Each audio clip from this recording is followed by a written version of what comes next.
Vacunas indómitas, intoxicando a ratones atónitos y nos preparan para un nuevo padecer, subiendo el precio a la solución.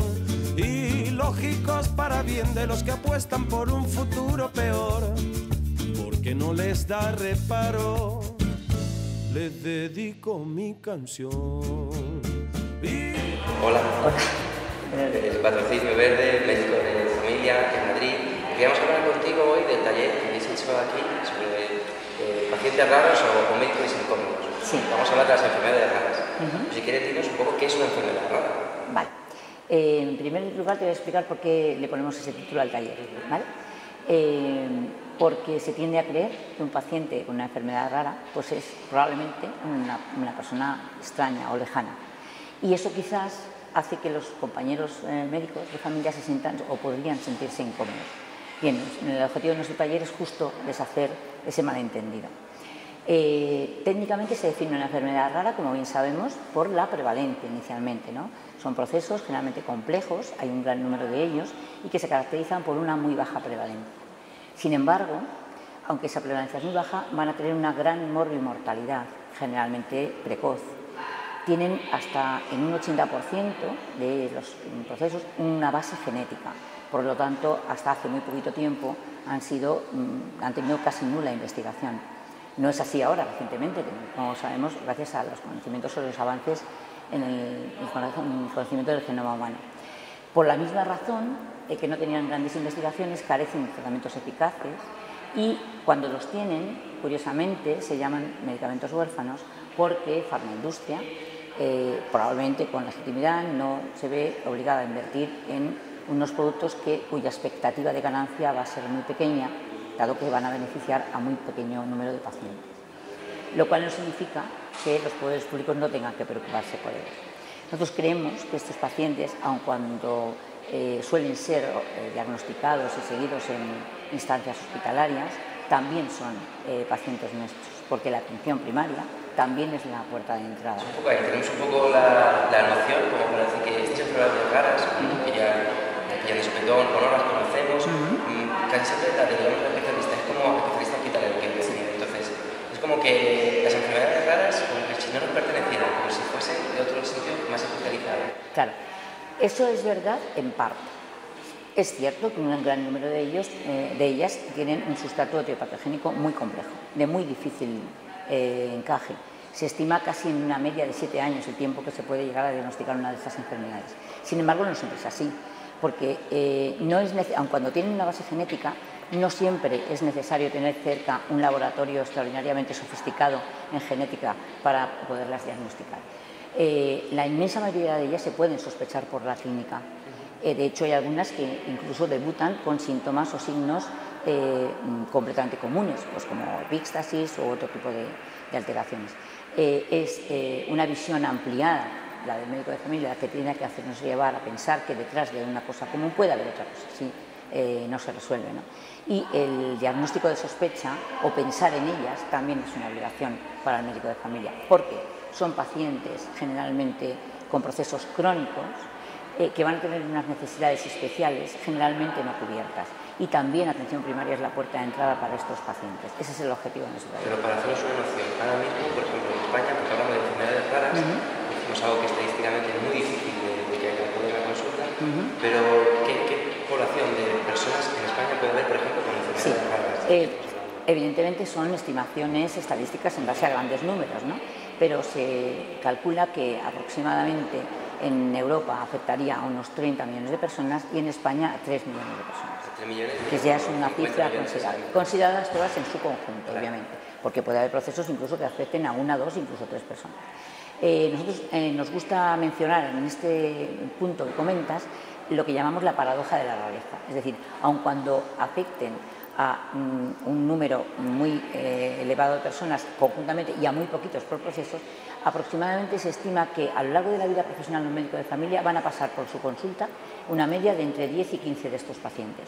Obviamente, un médico de familia, como bien sabemos, vemos estos procesos de una forma nominal, incidental incluso, en nuestra formación teórica. Con suerte, algunos de nosotros al hacer el MIR, al hacer la residencia, podremos ver a alguno de ellos en algunas de las consultas de especializada, pero luego nos olvidamos. A lo mejor nos acordamos porque hicimos una reseña y publicamos un casito, que eso mola, pero en realidad luego, lógicamente, porque el conocimiento humano es así, pues nos olvidamos de que esas enfermedades existen, pero siguen existiendo.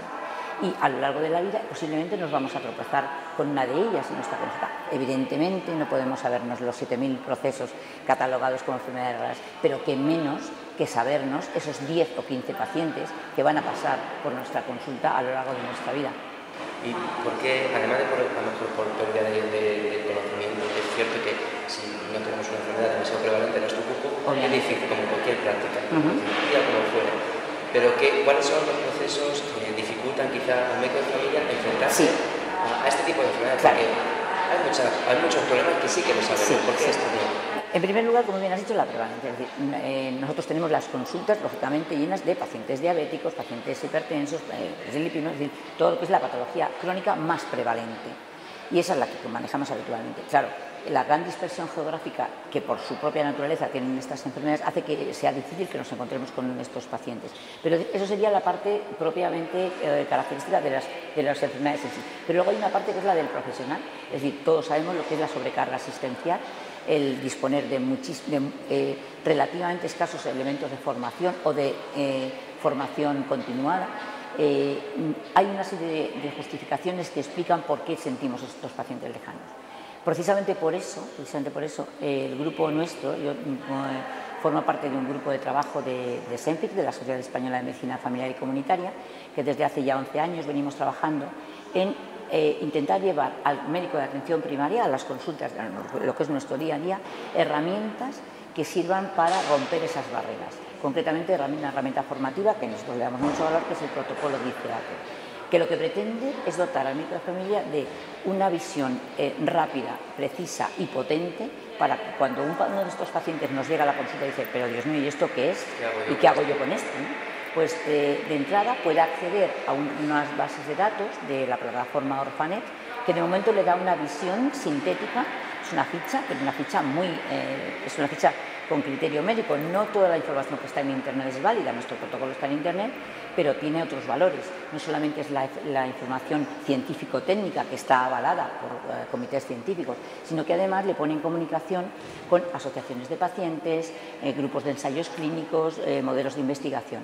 Eso es lo que nosotros intentamos hacer llegar a nuestros compañeros para que no se sientan tan perdidos en lo que es el día a día de nuestras consultas, que como bien sabemos lo que menos tenemos es tiempo.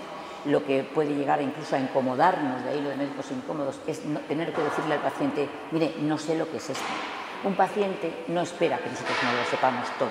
A un paciente se le puede decir perfectamente, mira, en este momento no te puedo dar ninguna explicación sobre lo que te está pasando, pero vamos a concertar una cita pues pasado mañana en la que tú y yo ya hemos podido reflexionar nuestro asunto y veremos lo que podemos hacer para poder ayudarte o para poder seguir tu tratamiento o tu diagnóstico. Creo que un poco la clave es esa, ¿no? que tanto el paciente como el profesional no se sienta perdido. Claro.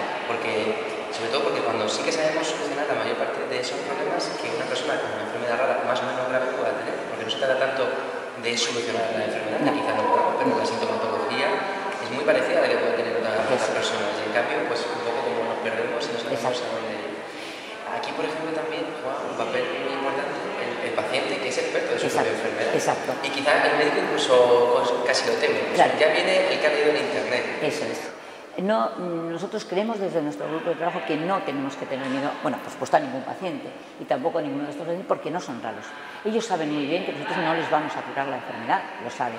Pero fíjate, por contraste, nosotros tenemos todos los días muchos pacientes, hipertensos, diabéticos, que es legítimo que asistamos, pero que luego van a un servicio de urgencias y no tienen ninguna conciencia de enfermedad. Y dices, ¿qué enfermedades tienes? Yo ninguna.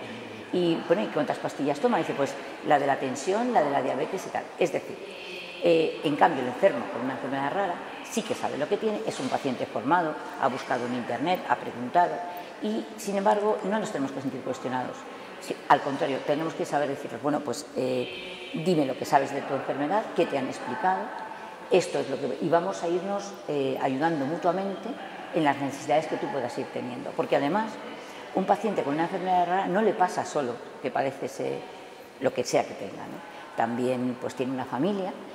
Cuando las enfermedades raras acaecen en las edades tempranas, porque como hemos comentado, muchas son de origen genético y nacen con ellas, dado que el paciente es un paciente, pues es el prototipo del paciente crónico, ya que nace con ella, la padece toda su vida y se va a morir con ella probablemente, le van a ir pasando. Nosotros somos especialistas, los médicos de familia, en el seguimiento longitudinal de una familia. Nosotros somos especialistas en las familias, y cuando a una familia le acontece uno de estos diagnósticos, se rompe esa dinámica familiar. Esa familia ya va a estar en función, si por ejemplo ocurre en la infancia, es una enfermedad grave, toda la familia va a orbitar en torno a lo que le pasa a ese chiquillo. Bien, pues el acompañamiento en esa serie de vicisitudes que nos van a traer los pacientes, como un padre abrumado, abatido, con una madre con temor a poder volver a transmitir una enfermedad, todas esas consecuencias de la enfermedad rara, claro que son patrimonio de nuestro trabajo. Nosotros tenemos que tener los ojos muy alerta porque tenemos el mejor de los softwares, que es mirar al paciente a los ojos. Y además, en nuestra especialidad, tenemos que decir con orgullo que nos formamos en comunicación asistencial. No sé en otros programas de otras especialidades, en el nuestro sí. Nosotros tenemos que manejar muy bien el enfoque biopsicosocial, que es lo que define mejor que a ningún otro paciente al paciente con una enfermedad rara. Porque además va a requerir equipos multidisciplinares muy bien consolidados, y un médico de familia no puede quedar lejos de ese equipo multidisciplinar que necesita un paciente con una enfermedad rara. Pues hemos visto un poco que como médico de familia vamos a tener enfermedades raras dentro de nuestro grupo, que van a tener una enfermedad rara, pero son pacientes normales, y tendremos que coordinarnos un poco mejor nosotros con esta especializada y con el propio paciente, tenemos que formarnos. Nos has dicho una de las herramientas para poder coordinarnos tanto con el paciente como con las soluciones, que luego la podemos poner aquí debajo en un vídeo. Y lo único que me queda un poco cojo es a la parte de los tratamientos. Es cierto que ahora mismo tratamientos son muchos, para la calvicie cada vez hay más, para el dolor de piel cada vez hay más, pero para ciertas cosas no, quizá por la rentabilidad, pero casualmente un argumento que se utiliza mucho es legítimo utilizar todos estos recursos en enfermedades que sí son muy prevalentes en total, pero que cada una de ellas es poco. Entonces, ¿es legítimo investigar o utilizar muchos de estos recursos para una prevalencia tan pequeña? Es decir, ¿es legítimo dejar a esta gente un poco abandonada? Sí, ahí siempre nos gusta señalar un elemento que es muy importante, que es el papel tan intenso que tiene el asociacionismo en este tipo de enfermedades, ¿no? Incluso recientemente hemos tenido ejemplos que todos hemos podido ver, lo que ha pasado con la patopatía crónica por el virus T. Ha sido el movimiento ciudadano el que de alguna manera ha roto los planes iniciales aportando recursos. Claro, siempre los recursos son escasos y siempre va a haber muchas necesidades. Nosotros lo que reivindicamos es que estos pacientes también están en el mundo, y claro que es legítimo invertir en factores de riesgo, pero es que estos pacientes ya tienen la enfermedad. La investigación es muy importante y las asociaciones lo promueven en la medida que pueden, y cada vez es más importante la investigación translacional, es decir, uno de estos pacientes no puede esperar 10 años a que se diseñe un nuevo fármaco. Por otro lado, carísimo. A veces lo que se hace es implementar fármacos ya conocidos, cuyo coste es menor porque ya se saben los datos de seguridad, para aplicarlo y hay que diferenciarlo del uso compasivo o otro tipo de uso farmacológico. Y en ese interés por esas investigaciones sí que tiene mucho que decir el asociacionismo, que, repito, en este mundo es absolutamente importante, ¿no?